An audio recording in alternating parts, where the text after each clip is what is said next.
हमारा आज का न्यूमेरिकल रहेगा करंट कैरिंग कंडक्टर के ऊपर based.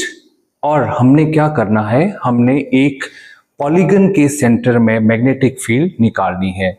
Let me read out the statement.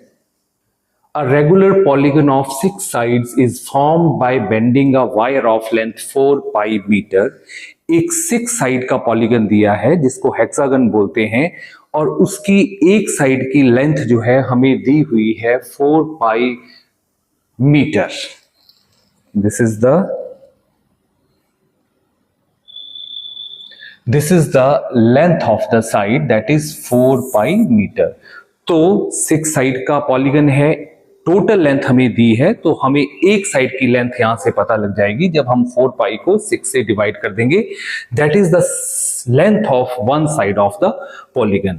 आगे क्या दिया है, if an electric current of 4 pi under root 3 ampere, उस पॉलीगन में जो करंट फ्लो कर रहा है that is 4 pi under root 3 ampere का, the magnetic field at the centre of the polygon would be, जो हमें न्यूमेरिकल में क्या दिया है कि जो उसके सेंटर में जो मैग्नेटिक फील्ड प्रोड्यूस हो रही है वो x इंटू 10⁻⁻7 टेस्ला के बराबर है। We have to find the value of x, means हमें इस फैक्टर में x की वैल्यू को निकालना है। बहुत सिंपल सा न्यूमेरिकल है, लेकिन हमें जब भी हम न्यूमेरिकल करते हैं there must be one concept. वहां पे क्या लगता है, कॉन्सेप्ट किसका लगा है। देखो, न्यूमेरिकल पोर्शन करना आसान होता है बशर्ते कि हमें वहां कॉन्सेप्ट पता हो कि कौन सा कॉन्सेप्ट लगेगा। तो वेरी सिंपल, हमें एक फिगर दी है पॉलीगन, उसकी साइड्स जो हैं वो हमें बता दिया है कितनी टोटल लेंथ है उसकी साइड की, वो हम निकाल लेंगे। करंट हमें दिया है तो हमें कॉन्सेप्ट क्या लगेगा कि current carrying field, magnetic field due to current carrying conductor. तो हमने बायट-सैबर्ट्स लॉ की हेल्प से देखा था एक फार्मूला कि क्या होता है। तो अगर हम ए बी लेंथ का एक कंडक्टर मान लें और उसमें आई करंट फ्लो कर रहा हो और उस कंडक्टर के एंड्स जो है, यहां पे हम इनफाइनाइट की बात नहीं कर रहे, हम यहां फाइनाइट की बात कर रहे हैं। ये जो कंडक्टर है ऑफ फाइनाइट लेंथ, तो वो जो उसके एंड के ऊपर जो ऑब्जर्वेशन पॉइंट है कितना एंगल बना रहा है, θ1 θ2, और उस ऑब्जर्वेशन पॉइंट का जो परपेंडिकुलर डिस्टेंस ए है, तो मैग्नेटिक फील्ड क्या होगी एट पॉइंट पी। तो हमें बायट-सैबर्ट्स लॉ की हेल्प से एक फार्मूला पता है, that is B equals to mu naught I upon 2 4 pi A sine θ1 plus sine θ2। यहां पे जब हम इस फिगर को देखेंगे जो हमें गिवन है, तो हमें सिर्फ क्या करना है, we have to find the value of A. A means कि ये जो डिस्टेंस है, perpendicular distance of point O from the length of this conductor AB। यहां पे θ1 θ2 हमें निकालने हैं और A की वैल्यू निकालनी है, I हमें दिया है। चलो हम क्वेश्चन पे चलते हैं। लेट अस सपोज ये जो हम एक पॉलीगन ड्रॉ कर लेते हैं, ये it is made up of 6 sides, 1 2 3 4 5 and 6।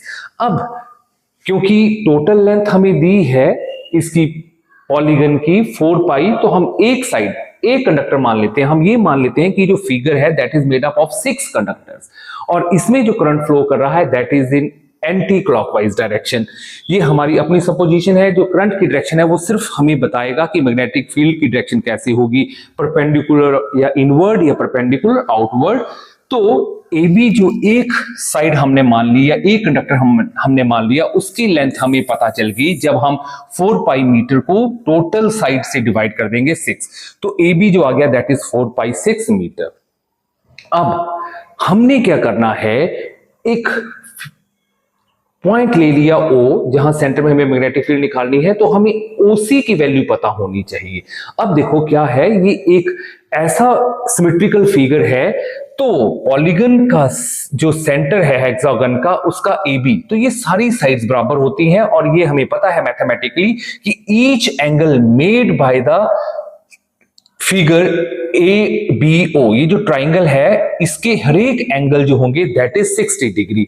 तो अगर मैं इसको हाफ में डिवाइड कर दूं तो ये एंगल 30 डिग्री हो गया, ये एंगल भी 30 डिग्री हो गया।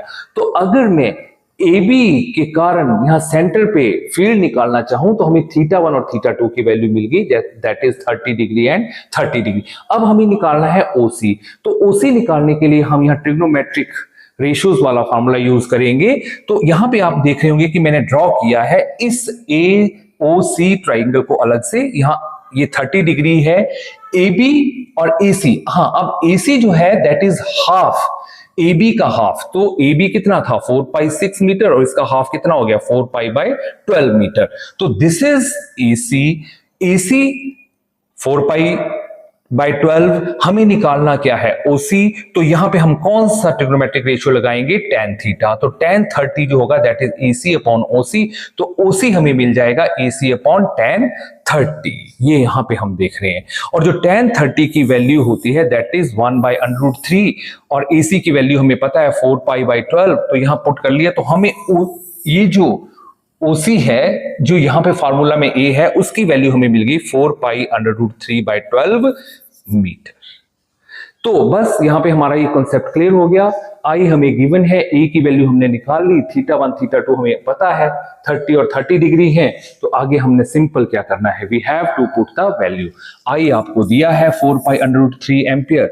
अब आप यूजिंग इक्वेशन 1, जो आपको ये इक्वेशन 1 थी इसको हम 1 बोल लेते हैं। तो इस इक्वेशन के हेल्प से आप क्या कर सकते हैं, यहां वैल्यूज को पुट करेंगे। μ0 4π ये सिंपल कैलकुलेशन है। √sin 30 की वैल्यू होती है 1/2 और यहाँ पे 4π से 4π कट जाएगा, √3 12 ऊपर चला जाएगा और आपको b की वैल्यू जो मिल जाएगी दैट इज μ0 अपॉन 4π। और आप जब कैलकुलेशन करेंगे तो आपके पास, अब यहाँ पे देखेंगे हम μ0 की वैल्यू को भी पुट कर देंगे। जो μ0 है दैट इज 4π इंटू 10⁻⁻7। तो जब हम इसको पुट करेंगे तो then you will get the value of b। ये वैल्यू आई, लेकिन ये जो वैल्यू है ये सिर्फ एक कंडक्टर के कारण आई है AB, लेकिन यहां पर टोटल नंबर ऑफ कंडक्टर कितने हैं 6।